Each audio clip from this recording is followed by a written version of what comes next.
The Forbidden Sumerian Epic. Clay Tablet number 1. Praised be the beauty. Don't let her be praised, the perfect beauty. Don't let Inanna be praised, the perfect beauty, because she is impure. Let her be praised, the pure beauty. Let Dumu-ugen be praised, the pure beauty, because she is imperfect. Namma closed the eyes of the lover. Namma closed the eyes of the hymn writer Mesh-ursang. His tablets tell of King Melim-anna, who sickled the heads of the disobedient like ears of grain. His tablets tell of King Melim-anna, of life and death of Melim-anna, of fear and abomination, pride and downfall. The fathers and mothers of Uruk raise their voices and shout, "Inanna, protect our daughters." The youth of Uruk raise their voices and shout, "Inanna, protect our loved ones." The goddess Inanna did not protect the daughters of Uruk. In the Eanna, King Melim-anna confronted her, draped in gold and lapis lazuli. Melim-anna spoke to Inanna, the perfect beauty, saying, "Before the maiden Dumu-ugen marries, let her be brought before me, that I may pour my seed into her womb." Inanna spoke to Melim-anna, saying, "The people equate her beauty with mine.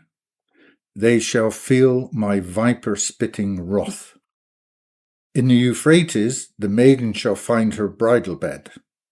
Hear, O king, in the Euphrates, the maiden shall find her bridal bed." Melim-anna bowed his head and says, "Know, Inanna, that you are the most beautiful, that you are the perfect beauty.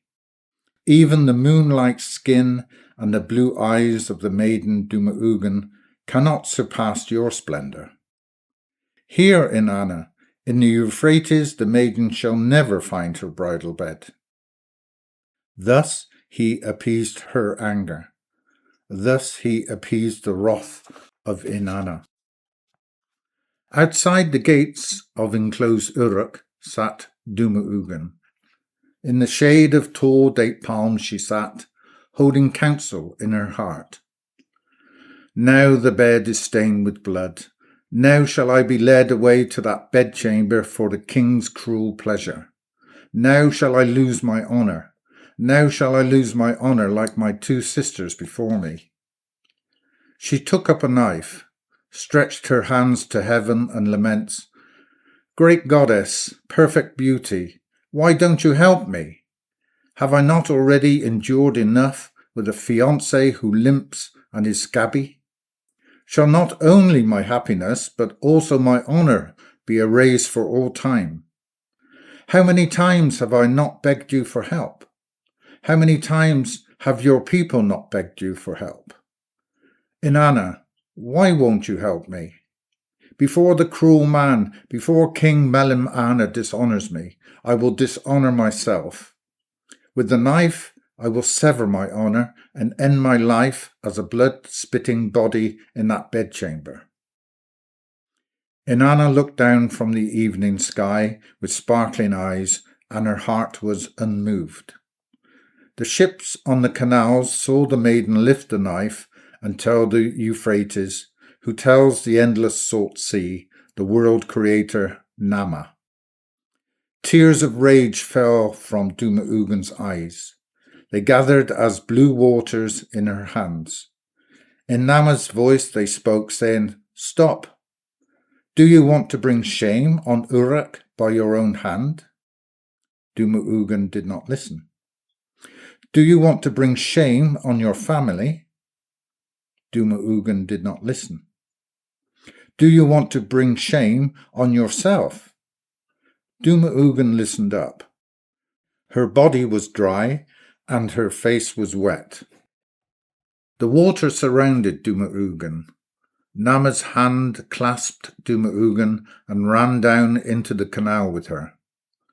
Inanna, watched from the evening sky and was satisfied.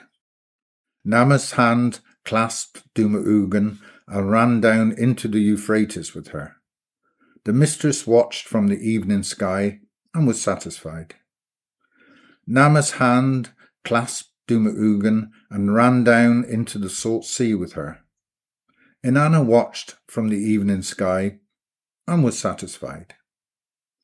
Melim-anna spoke to Inanna, the perfect beauty, saying, "Where is the maiden, Dumu-ugen?" Inanna replies with the following words, "Consult her father, consult her fiancé, I cannot tell you." Leading the father before him, he exclaims, "Where is your daughter?"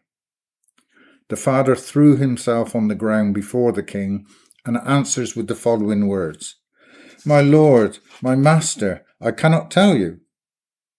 If you cannot tell me, I will cut off your nose or your head." The father lamented with loud words, saying, "My lord, my master, I cannot tell you." "What shall I cut off then?" My lord, cut off my nose." The king cut off his nose and had him taken away. He had the fiancé brought before him and calls out, "Where is your bride?" The fiancé threw himself on the ground before the king and answers with the following words, "My lord, my master, I cannot tell you. If you cannot tell me, I will cut off your penis or your head." The fiancé lamented with loud words, saying, "My lord, my master, I cannot tell you." "What shall I cut off then?" My lord, my master, cut off my head."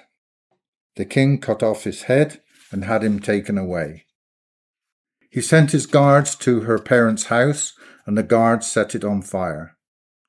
He sent his guards to the sisters' houses, and the guards set them on fire. He searched every house and did not find her. Melim-anna searched every house in the enclosed Uruk and did not find Dumu-ugen.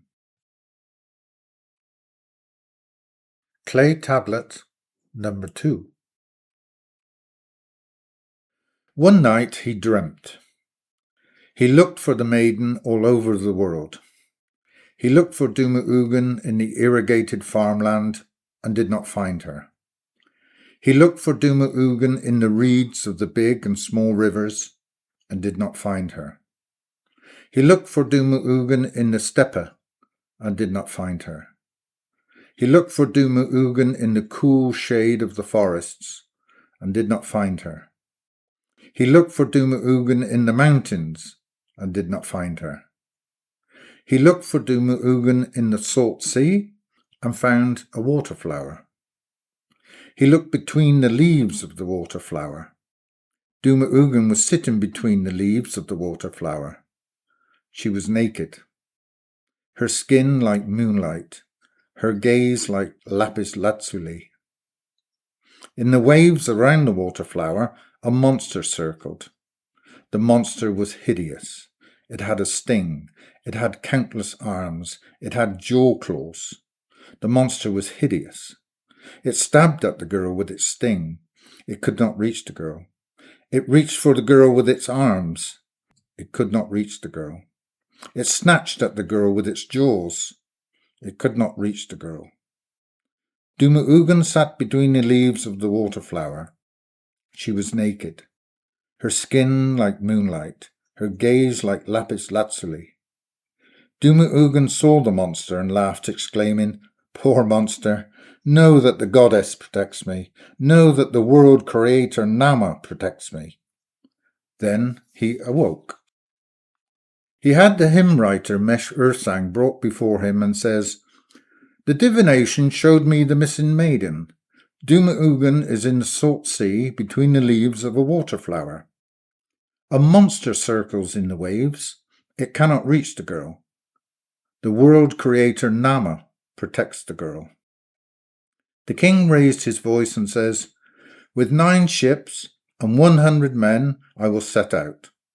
With 9 ships and 100 men I will go down to the salt sea and kill the monster. With 9 ships and 100 men I will break the water flower and lead the maiden back to Uruk. The hymn writer Mesh-ursang bowed his head and says, "Why, O king, will you put yourself in so much danger? Why will you harm your men, who you will need for war? Why will you forsake your people?" The king replies with the following words, "The people say, the maiden is sweet as date syrup. I will find no rest until I taste this syrup." The hymn writer Mesh-ursang bowed his head and says, "Why do you want to sleep with that brittle one who is called son by her parents? Why do you want to sleep with that brittle one who made the pearl gifts of her suitors jump like tokens in the irrigation canals? Why do you want to sleep with that brittle one who is envied by Inanna and protected by Namma? O king, perdition reaps those who plough among poisonous serpents." The king replies with the following words, "I will not change my mind. Govern Uruk until I return with Dumu-ugen." Inanna, the perfect beauty, learned of Melim-anna's plans. She anointed her body with fine oil. She applied silver makeup on her eyelids. She put her hair up above her neck. She came before the king and says, "Why, O king, will you put yourself in so much danger? Why will you harm your men, who you will need for war? Why will you forsake your people?" The king replies with the following words, "The people say the maiden is sweet as date syrup. I will find no rest until I taste this syrup." Inanna, the perfect beauty, raised her voice and says, "Why do you want to sleep with that brittle one who's called brother by her sisters? Why do you want to sleep with that brittle one who served her fiancé with foaming donkey urine instead of beer? Why do you want to sleep with that brittle one who wished to pierce her vagina with a knife? O king, do not seek the beer of the distant servant. Delicious is the beer which I shall offer you." The king replies with the following words, "I will not change my mind. Govern Uruk until I return with Dumu-ugen." The next day he set out. With 9 ships and 100 men he set out. He sailed one day on the Euphrates. He sailed a second day on the Euphrates. He sailed a third day on the Euphrates. Then he reached the Salt Sea. He reached the Salt Sea with 9 ships and 100 men. He sailed one day on the Salt Sea. He sailed a second day on the Salt Sea. He sailed a third day on the Salt Sea. Then the water made waves.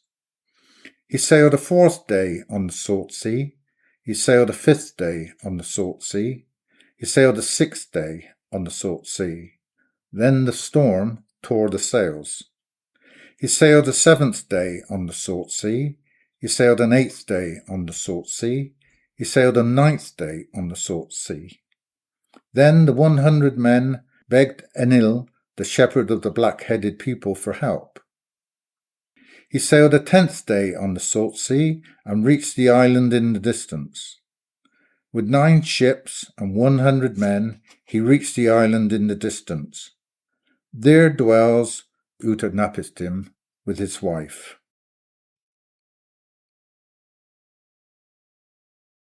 Clay tablet number 3. The king confronted Utnapishtim. Melim-anna confronted Utnapishtim, the finder of life, and says, "Old man, my name is Melim-anna, ruler of the enclosed Uruk.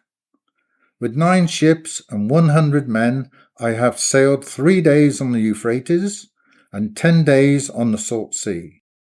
With 9 ships and 100 men, I have reached this island. Slaughter an ox and prepare a flour soup for us. Command your wife to make a bed for me so that I can recover from the journey. Tomorrow, we want to leave this island." Utnapishtim raised his voice and says, "Why did you come to my island? What drew you to the waters of death?" The king replies with the following words, I am in search of a maiden. Like all maidens of Uruk, she shall be led to my bedchamber before her bridal night. By the protecting hand of Namma, she escaped me. Utnapishtim replies with the following words: O king, do not abuse your power. Do not kindle the wrath of the bridegrooms. Do not kindle the anger of your people. Melim-anna raised his voice and says, What does one night matter? 100 nights and more may the bridegrooms sleep with their brides. What does one night out of 100 matter? Do as I have commanded. Slaughter an ox and prepare a flower soup for us. Command your wife to make a bed for me so that I can recover from the journey. Utnapishtim did as the king had commanded him. He had a sack of grain brought from the storehouse. He slaughtered an ox. He prepared a flower soup for the king and his 100 men. Secretly, the old man spat into the soup and called out to the guests. The king and his 100 men stood in a row and waited for the food. Utnapishtim raised his voice and says, Those whose spittle drips, who came across the Euphrates without respite, who got caught in the waterspout in spite of the gods, who now receive invigorating soup instead of an ox on the spit, may in spite of this enjoy my hospitality. Then the sailors shouted, He spat in the soup. Utnapishtim spat in the soup. The king seized Utnapishtim by the head and pressed a knife to his neck, saying, Confused old man, why do you humiliate us? Why do you spit in the soup that we were about to eat? Your head shall be the harvest of my sickle. Utnapishtim laughed and says, Why do you excite yourself? What does the spit of an old man in the soup matter to 100 men? You do not see it?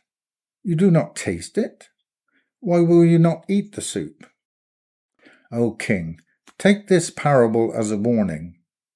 He who spits into the soup of his guests spoils their appetite. He who sleeps with his people's maidens shames their parents and bridegrooms and turns them into whores. O king, take this parable as a warning. Your people will rise up against you. Start on your journey home. Start on your journey home, sail 10 days on the Salt Sea and 3 days on the Euphrates, and rule over Uruk. Start on your journey home and reign as a wise king within the walls of Inanna, the perfect beauty. King Melim-anna pushed the old man away. In a furious rage he commanded his men to take revenge. Like wild boars they trampled the ears of corn and killed the cattle. The next morning they left the island, leaving Utnapishtim and his wife in misery. They sailed the Salt Sea for 10 days and reached the waterflower above the waves. The leaves of the waterflower were open, Dumu-ugen in bloom. She was naked, her skin like moonlight, her gaze like lapis lazuli. The king saw her and was transformed. King Melim-anna saw her and was transformed into a hideous monster. It had a sting. It had countless arms. It had jaw claws. The monster was hideous. It stung the first, the second, and the third ship with its sting. The ship sank and the men drowned. It reached out with its arms to the 4th, 5th, and 6th ship. The ship sank and the men drowned. It snatched at the 7th, 8th, and 9th ship with its jaws. The ship sank and the men drowned. 9 ships and 100 men were destroyed by the transformed king Melim-anna. He circled around Dumu-ugen and could not reach the girl. Dumu-ugen saw the monster and laughed, exclaiming, Poor monster! Know that the goddess protects me. Know that the world creator Namma protects me. Clay tablet number 4. For 100 days, the hymn writer Mesh-ursang governed the enclosed Uruk. For 100 days, the fathers and mothers of Uruk lived without fear for their daughters. For 100 days the young men of Uruk lived without fear for their lovers. 100 days Uruk lived in peace. King Melim-anna did not return, and Inanna alone knew the reason. Then Mesh-ursang boarded a ship and set off in search of the king. He sailed down the Euphrates for 3 days. Then he reached the Salt Sea. 3 more days he sailed on the Salt Sea, and then the water made waves. 3 more days he sailed on the Salt Sea, then the storm tore the sail. 3 more days he sailed on the Salt Sea, then he begged Enlil, the shepherd of the black-headed people, for help. The next day he reached the island of Utnapishtim and his wife. Utnapishtim raised his voice and says, "Why did you come to my island? What drew you to the waters of death?" The hymn writer replies with the following words, "I am in search of King Melim-anna. 100 days ago he left Uruk. Have you seen him? Has he entered your island?" Utnapishtim scoffed and replies, "Your king and his 100 men were here. Like wild boars they trampled the ears of corn and killed the cattle. The next morning they left my island and left us in misery." Then Mesh-ursang ran to his ship and brought all his supply of flour bread and says, "Let us eat together. Give me permission to spend the night here. Tomorrow I will leave your island." As the wood chip glowed, the old man sat with the hymn writer. They gazed at the reeds and the waves in the moonlight. Then Utnapishtim opened his mouth and says, "Aren't you afraid?" "What should I be afraid of? Should I be afraid of the monster?" "You should not." After a while, Utnapishtim opened his mouth and says, "Aren't you afraid?" "What should I be afraid of? Should I be afraid of the wrath of the people?" "You should not." After a while, Utnapishtim again opened his mouth and says, "Aren't you afraid?" "What should I be afraid of? Should I be afraid of the maiden?" "You should." Utnapishtim, the finder of life, held counsel in his heart. He is totally ignorant of love. I will tell him a story about love. He raised his voice and narrates. Once, in the city of Nippur, there lived a young man, a seedling of Ninurta, in the soil of a human woman. His skin was like the full moon on the water. His growth was that of a fresh branch. His teeth were pearls. He had a bold heart and knew that the goddess Inanna loved him and would grant his every wish. So he offered flour bread and cool beer in the temple and performed the rites. He made a wish and cries out, "Inanna, great goddess and perfect beauty, you are my mother and my father, my sister and my brother. You are my king and my provider, my club and my hoe. Inanna, great goddess and perfect beauty, accept my offerings and grant me this request. Let all the women of the world love me." Then Inanna, the perfect beauty, approached the young man and says, "Foolish boy, don't you know how noxious your wish is?" The young man thought and made a new wish and cries, "By my father Ninurta, grant me, O goddess, this request. Let all the women of the world that I like love me." Inanna, the perfect beauty, replies with the following words, "Foolish boy, don't you know how noxious your wish is?" The young man sat down and thought. Then he made a new wish and exclaims, "For the last time, grant me, O goddess, this request. Let all the women of the world that I like and that are still uncommitted love me."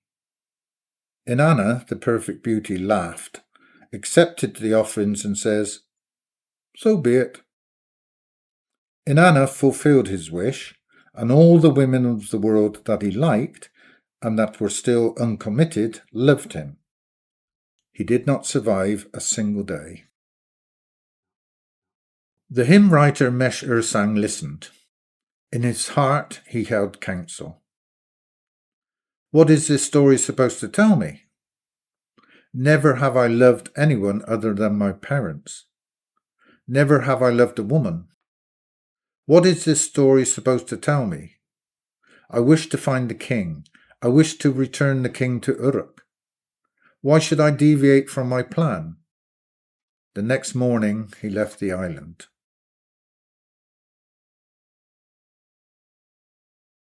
Clay tablet number 5. At the Annuna, Inanna offered libations to her grandfather Enlil and kissed the floor of the temple at his feet. Then Enlil made her sit down beside his throne and says, "My little one, why the sacrifices? What desire makes your breast tremble? Why do you wear war-red carnelian jewelry around your neck?" Inanna, the perfect beauty, laments with the following words, "Why the sacrifice?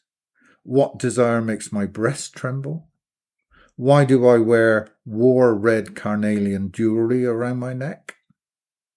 Enlil, my grandfather, ruler of heaven and earth, shepherd of the black-headed people and chief of Annuna, why should I not sacrifice to you?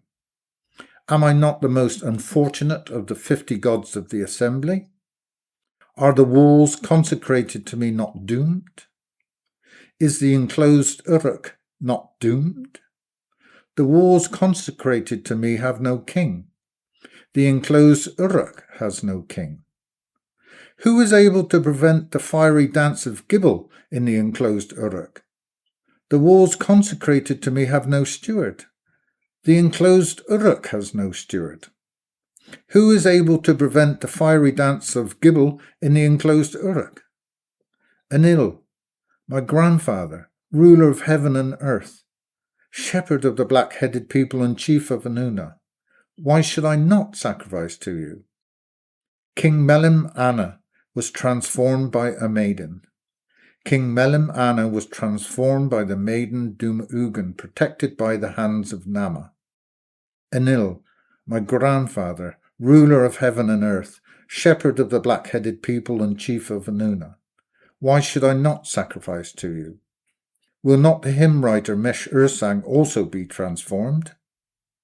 Will not the hymn writer Mesh-ursang, who governed Uruk for 100 days, also be transformed? My city is doomed as long as Dumu-ugen lives, and Namma puts her protective hands around her. Then Namma, the world creator, stepped forward and says, I helped the maiden Dumu-ugen by freeing her from the enclosed Uruk. The rest is written on the tablets of destiny. Enlil, chief of the Annuna, I do not wish Inanna's interference. I helped the maiden Dumu-ugen by hiding her from the world in a water flower in the salt sea. The rest is written on the tablets of destiny. Then Inanna, the perfect beauty, arose and says, Enlil, my grandfather, chief of Annuna, I asked for the retransformation of the king. I demand the retransformation of Melim-anna. Namma, who is to blame for his transformation, shall give him back his human form. Enlil, the sage, weighed the words in his heart. He opened his mouth and says, Namma, venerable creator of the world and mistress over the salt sea, hear my judgment. Free the king from the foreign body. Restore Melim-anna to his human form so that he may return home and rule over the enclosed Uruk. Namma, the world creator, raised her voice and says, Enlil, chief of Annuna, how could I give Melim-anna his human form back? Have I transformed him? His greed for the maiden has transformed him. Enlil, chief of Inanna, how could I give Melim-anna his human form back? Would not his greed for the maiden transform him again and again? Then Inanna, the perfect beauty, raised her voice and exclaims, Her stiff-necked head shall be sickled. Her radiant body shall be extinguished. The water-flower shall be broken and the bloom shall be defoliated. The imperfect corpse shall be flayed to perfection. Then Namma, the world creator, turned to Inanna and exclaims, If you do anything to the maiden, it shall be bad for you. If you harm Dumu-ugen, I will have King Melim-anna swallowed by the whirlpool of the waters of death. Smoking anger sealed Inanna's lips. Namma, the world creator, held counsel in her heart and says in a softer voice, Inanna, abjure the maiden murder, and I too vow not to interfere. The king can no longer be saved. Let the hymn writer be unsuccessful in his quest, because the king can no longer be saved. Let Enlil ensure that Mesh-ursang sees nothing but blue on his journey. Then he will turn around. May Enlil ensure that Mesh-ursang sees nothing but blue on his journey. Then he will return to the walls consecrated to you, and henceforth govern the enclosed Uruk. Enlil the wise weighed the words in his heart. He opened his mouth and says, Inanna, you who call yourself most unfortunate among the 50 gods of the assembly, hear my judgment. Abjure the maiden murder. I will ensure that Mesh-ursang sees nothing but blue on his journey. Then he will return to the walls consecrated to you, and henceforth he will govern the enclosed Uruk. Inanna spat on the floor of the temple and abjured the maiden murder. Namma was satisfied and left the Inanna. Then Enlil raised his voice and says to Inanna, the perfect beauty, My little one, what has the maiden done to you? Why do you long for her death? Her face was red, and she cries out, Eternity does not possess enough years for me to emulate everything I hate about her. And if Dumu-ugen were tortured, how could that extinguish the conflagration of my hatred? And if Dumu-ugen were left to die in the dirt among the pigs, how could that extinguish the conflagration of my hatred? Enlil, my grandfather, ruler of heaven and earth, shepherd of the black-headed people and chief of Inanna, today I swear before you and the 50 gods of the assembly that I will bring misfortune to Dumu-ugen in every life and every existence. Like a tick, I will sit at her heart and bite her until she bleeds. Like a tick, I will sit at her heart and suck out her life's happiness. 50 gods of the assembly, hear my words. The maiden will have no rest from me unless she herself prevents me. And what mortal could prevent me? Dumu-ugen will have no rest from me unless she destroys me herself. What mortal could destroy me? Clay tablet number 6. For 10 days, the hymn writer Mesh-ursang sailed on the salt sea and reached the water-flower above the waves. He could not see the water-flower. He could not see the monster. He could not see Dumu-ugen. He could only see the blue of the salt sea. He could only see the blue of the sky. He could only see the blue of her eyes in the distance. Then Mesh-ursang cast anchor and held counsel in his heart. What is it about the blue eyes in the distance? They shoot into my chest like 2 lightning bolts. Never shall I be able to depart from them again. He thrust his hands against the stem of the water-flower and wondered why he could not see it. He heard the snorting of the approaching monster and wondered why he could not see it. He climbed up the water-flower and came to a stop before the blue eyes of Dumu-ugen and wondered why he could not see her body. Then he heard the girl's voice speaking and calling out, "Who are you? What have you come here for?" He did not see that Dumu-ugen was about to push him off the water-flower and into the throat of the monster. He kept looking into the blue of her eyes. He kept looking into the blue of her eyes, which were life. All around was death. The surprise sealed his lips.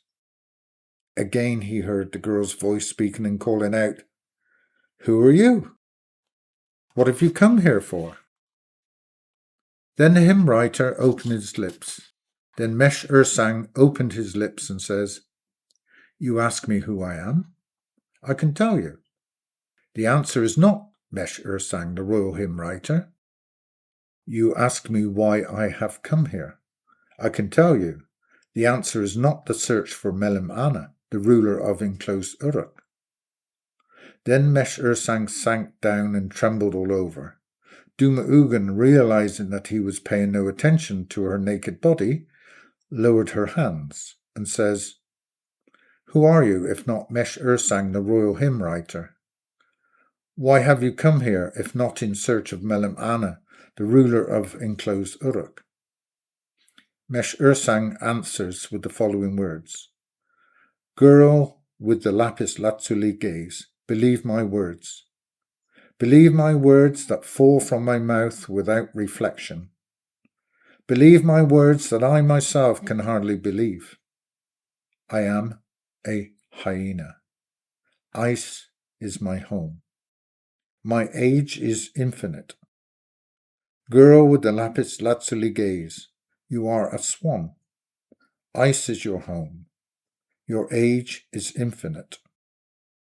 Then Dumu-ugen laughed, thinking she had a royal joker in front of her.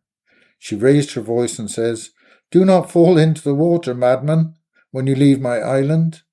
Do not fall into the water, madman, when you enter your ship and leave my island." "Where is my ship?" "Your ship is on the right side." "Where is the monster?" "The monster is on the left side." "So I will go to the left side."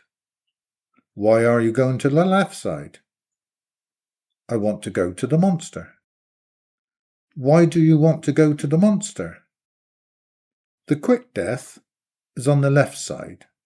The slow death is on the right side." "You can live for many more years." "The longer I live, the slower my death." "You can woo many girls." "The more I woo, the slower my death." "You can marry and have children." "The more children I have, the slower my death." Dumu-ugen held counsel in her heart. He looks at me with loving eyes. He looks at me with the loving eyes of a brother. She raised her voice and says, "Madman, why have you come here? I do not need your advice and protection." Then Mesh-ursang took new courage, raised his voice and says, "Girl with the lapis lazuli gaze, you do not need my advice and protection. The hymns of my mouth are what you need. I am not knowledgeable of trivial hymns. Girl with the lapis lazuli gaze, I am knowledgeable of the most beautiful hymn of the black-headed people." Dumu-ugen paled. With the following words she replied, "Do you speak the truth? You know the story of King Gilgamesh? Are you knowledgeable of the story of King Gilgamesh, which is reserved only for the ruling house?" Mesh-ursang rose and answered with the following words, "I speak the truth. I myself am the poet of this hymn. I myself am the poet of the story of King Gilgamesh and his quest for immortality." Then Dumu-ugen asked the hymn poet to stay on her island. Every day he told her, and the water flower began to grow. Every day he told her, and the stem began to grow woody. Every day he towed her, and the leaves branched out 1,000 times towards the sky. When he had finished telling the story, they both found themselves in the branches of a mighty tree. "O Inanna, great goddess and perfect beauty, hear my words. That tree was mightier than the sacred Hulupa tree." Clay Tablet number 7. Inanna saw the two and was angry. Inanna saw the two in their happiness and was angry. In the Akur, she speaks to Enlil with the following words. "Enlil, my grandfather, hear me. Your granddaughter has been deceived. The hymn writer has fallen in love. The hymn writer Mesh-ursang has fallen in love with Dumu-ugen. Neither the king nor he will ever return to Uruk unless we tear them apart. Enlil, my grandfather, ruler of heaven and earth, shepherd of the black-headed people and chief of Inanna, I beseech you, send lightning to the tree in the salt sea that is their trust. Send lightning and split the tree in the salt sea that is their trust." Then Enlil, the shepherd of the black-headed people, sent lightning to the tree in the salt sea. The lightning was attracted by the hungry heart of the maiden. Struck by the blow, she looked at the hymn writer. Struck by the blow, Dumu-ugen looked at Mesh-ursang. He raised his voice and says, "What has happened? Your eyes look at me differently." Dumu-ugen did not reply. She descended the tree and bathed because the monster was far away. Mesh-ursang followed her, took off his shirt and bathed because the monster was far away. The maiden's heart was confused. She could not look Mesh-ursang in the eye. She could not stop herself from staring at him persistently. The maiden's heart was confused. Inanna saw the two and was angry.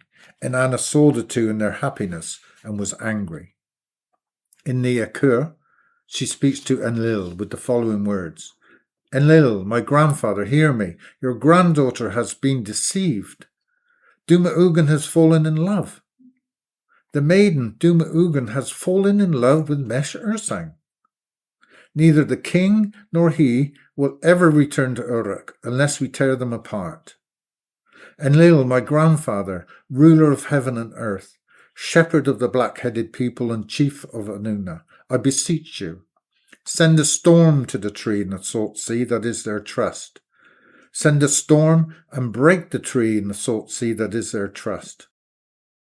Then Enlil, the shepherd of the black-headed people, sent a storm to the tree in the salt sea. The storm was attracted by the hungry body of the maiden. She flew into the air, grabbed the branch, and the hymn writer rushed to her aid. Dumu-ugen flew into the air, grabbed the branch, and Mesh-ursang rushed to her aid. Dumu-ugen clung to Mesh-ursang. The naked body of Dumu-ugen clung to the naked body of Mesh-ursang. The maiden's body was confused. She could not bear closeness. She could not prevent herself from secretly touching his nakedness. The maiden's body was confused. Inanna saw the two and was angry. Inanna saw the two in their happiness and was angry. In the Akur, she speaks to Enlil with the following words. "Enlil, my grandfather, hear me. Your granddaughter has been deceived. Dumu-ugen begins to desire. The maiden Dumu-ugen begins to desire Mesh-ursang. Neither the king nor he will ever return to Uruk unless we tear them apart. Enlil, my grandfather, ruler of heaven and earth, shepherd of the black-headed people and chief of Inanna, I beseech you, break the sky over the tree in the salt sea that is their trust. Break the sky and pour a deluge over the tree in the salt sea that is their trust." Then Enlil, the shepherd of the black-headed people, broke the sky and poured a deluge on the tree in the salt sea. Wet were the leaves. Wet were the birds in the flowering branches. Wet were the lovers. Blue was the light of the sun as it shone through the curtain of rain. Blue was the body of Dumu-ugen as the light of the sun shone through the curtain of rain. Then the hymn writer saw Dumu-ugen's body. Then Mesh-ursang saw Dumu-ugen's body and was transformed. On and on Enlil, the shepherd of the black-headed people, poured the deluge on the tree in the salt sea. Breathless were the leaves. Breathless were the birds in the flowering branches. Breathless were the lovers. In the waters of the eternal rain, Dumu-ugen fought the monster. In the waters of the eternal rain, Dumu-ugen beseeched the goddess Namma for help. In the waters of the eternal rain, the fighters drowned in each other. Then Mesh-ursang turned and calls out, Dumu-ugen, hear me. So long have I sought you. Unimaginably long have I sought you. Through all times, death and life, I have sought you. You are my life. All around is death. Not another day can I be away from you. Dumu-ugen, girl with the lapis lazuli gaze, hear me. Will you board my ship with me? Will you sail with me to Uruk and marry me? Dumu-ugen turned and calls out, Mesh-ursang, hear me. You are life. All around is death.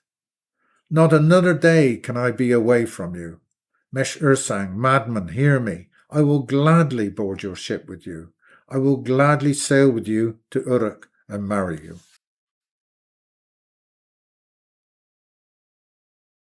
Clay Tablet number 8. The monster swam up the curtain of rain. The monster swam up the curtain of rain and saw the lovers. The monster swam up the curtain of rain, saw that Dumu-ugen was a woman, and turned into King Melim-anna. Red with anger was his face when he saw them. Red with anger was his face when he drew his knife and severed Dumu-ugen's head from her shoulders. Red with anger was his face when he pushed Mesh-ursang away. The hymn writer fell into the water. He tried to climb the tree. He could not reach the tree. He tried to climb his ship. He could not reach his ship. He tried to catch his breath. He could not reach the air. The water surrounded Mesh-ursang. Namma's hand clasped Mesh-ursang and ran with him across the salt sea. Inanna stood laughing before the corpse of Dumu-ugen and did not notice him. Namma's hand clasped Mesh-ursang and ran with him over the Euphrates. The mistress stood laughing before the corpse of Dumu-ugen and did not notice him. Namma's hand clasped Mesh-ursang and ran with him over the channel of the enclosed Uruk. Inanna stood laughing before the corpse of Dumu-ugen and did not notice him. Inextinguishable hatred seethed in the eyes of the hymn writer. He stepped before the family of Dumu-ugen and cries out, Hear me and hold counsel in your hearts. The most beautiful daughter of Uruk is dead. Dumu-ugen, the most beautiful daughter of Uruk is dead. King Melim-anna has torn her to pieces. Inanna, the perfect beauty, has guided his hand. King Melim-anna has torn her to pieces as he has always done. Inanna, the perfect beauty, has guided his hand as she has always done. Inextinguishable hatred seethed in the eyes of the hymn writer. He gathered the people of Uruk before the ziggurat. He gathered the people of Uruk before the ziggurat built of mud bricks and cries, Hear me and hold counsel in your hearts. The most beautiful daughter of Uruk is dead. Dumu-ugen, the most beautiful daughter of Uruk, is dead. King Melim-anna has torn her to pieces. Inanna, the perfect beauty, has guided his hand. King Melim-anna has torn her to pieces as he has always done. Inanna, the perfect beauty, has guided his hand as she has always done. He tore off his hair and beard and raised his voice shouting, When will the king stop ravishing the daughters of Uruk? When will the king stop ravishing us all? When will Inanna, the perfect beauty, stop guiding his hand? The people raised their voices, lamenting, when will the king stop ravishing the daughters of Uruk? When will the king stop ravishing us all? When will Inanna, the perfect beauty, stop guiding his hand? The hymn writer Mesh-ursang raised his voice, shouting, hear the words of the man who administered Uruk for 100 days. Hear the words of the man under whom the people of Uruk lived peacefully for 100 days. Hear the words of the man who saw King Melim-anna slaughter Dumu-ugen. Hear the words of the man who heard how Inanna was amused by Dumu-ugen's death. Let us stop sacrificing to our goddess. Let us stop sacrificing to Inanna, the perfect beauty. From this day forth, let us cease to sacrifice to Inanna, the perfect beauty. The people of Uruk raised their voices, shouting, from this day forth, we cease to sacrifice to Inanna, the perfect beauty. When King Melim-anna, protected by Inanna, came to Uruk, the hymn writer hid himself in the rushes of the canal bank.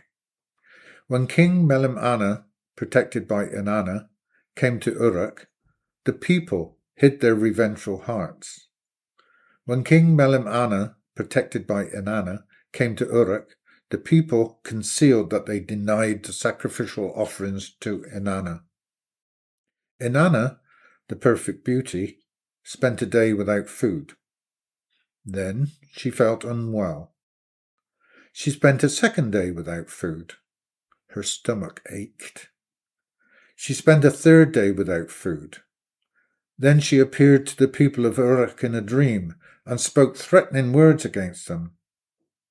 Disguised as a beggar, Mesh-ursang went from house to house encouraging the people to deny Inanna the offerings.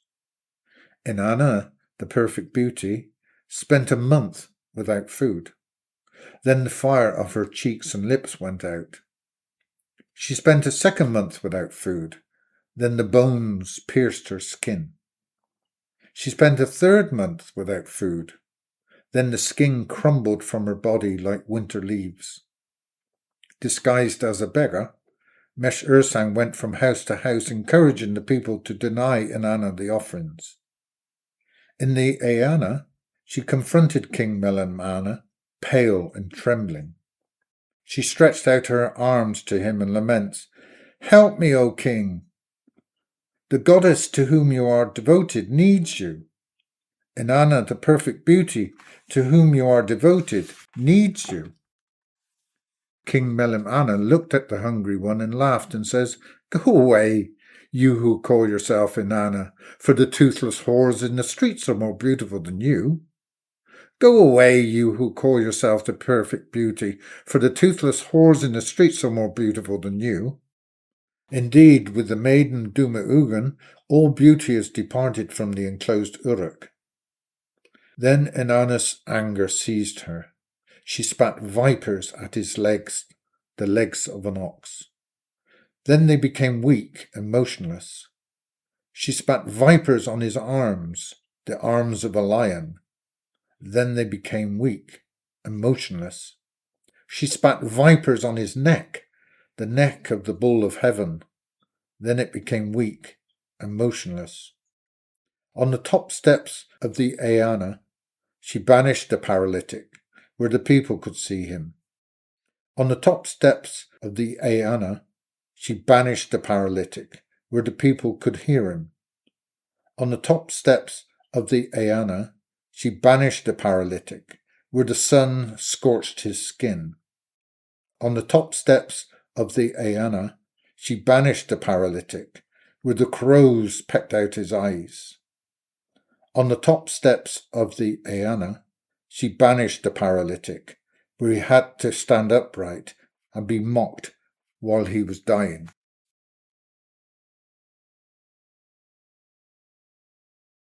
Clay tablet number 9. Girl with the lapis lazuli gaze, why did you not say, keep me, dear? Dumu-ugen, why did you not say, keep me, dear. I did not see love in your eyes. I saw fear in your eyes. I saw confusion in your eyes. I did not see love in your eyes. The flour bread was baked to be eaten together. Why am I eating it alone now? The mud bricks were stacked to be inhabited together. Why do I now inhabit them alone? The salt sea was created to be sailed together. Why do I now sail it alone? Girl with the lapis lazuli gaze, why did you not say, keep me, dear? Dumu-ugen, why did you not say, keep me, dear?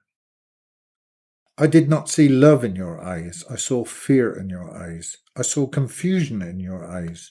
I did not see love in your eyes. You were a dream. The water flower was a dream. The birds in the flowered branches were a dream. Your eyes appeared to me in my sleep. I told you stories in my sleep. We grew together in my sleep. Are these mirages true? Is your love true? Dumu-ugen, girl with the lapis lazuli gaze, is your love true? I did not see love in your eyes. I saw fear in your eyes. I saw confusion in your eyes. I did not see love in your eyes. Why do you kiss me if you do not love me? My thoughts are poisoned by suspicion. Why do you caress me if you do not love me? My thoughts are poisoned by suspicion. Why do you allow me to take your abundance when you do not love me? My thoughts are poisoned by suspicion. Cursed are both our souls. I found you. I found you with a new body and a new tongue. I found you after an endless search. Dumu-ugen, girl with the lapis lazuli gaze, I wanted to tell you everything. I lost you in the blink of an eye. Cursed are both our souls. Break the tablets of destiny. Enlil, shepherd of the black-headed people, break the tablets of destiny if they do not say that Dumu-ugen and Mesh-ursang danced together to the sound of lyres and timpani. Break the tablets of destiny if they do not say that Mesh-ursang will take Dumu-ugen to his house. Break the tablets of destiny if they do not say that Mesh-ursang will put honey bread in Dumu-ugen's mouth. Break the tablets of destiny if they do not say that Mesh-ursang gives Dumu-ugen a precious necklace with pierced shell beads. Break the tablets of destiny if they do not say that Dumu-ugen will give birth to a beautiful child for Mesh-ursang. Break the tablets of destiny, Enlil, shepherd of the black-headed people. Break the tablets of destiny if they do not say that the two will hold each other. Break the tablets of destiny if they do not say that Mesh-ursang will hold Dumu-ugen for all time. Girl with the lapis lazuli gaze, why did you not say, keep me, dear? Dumu-ugen, why did you not say, keep me, dear?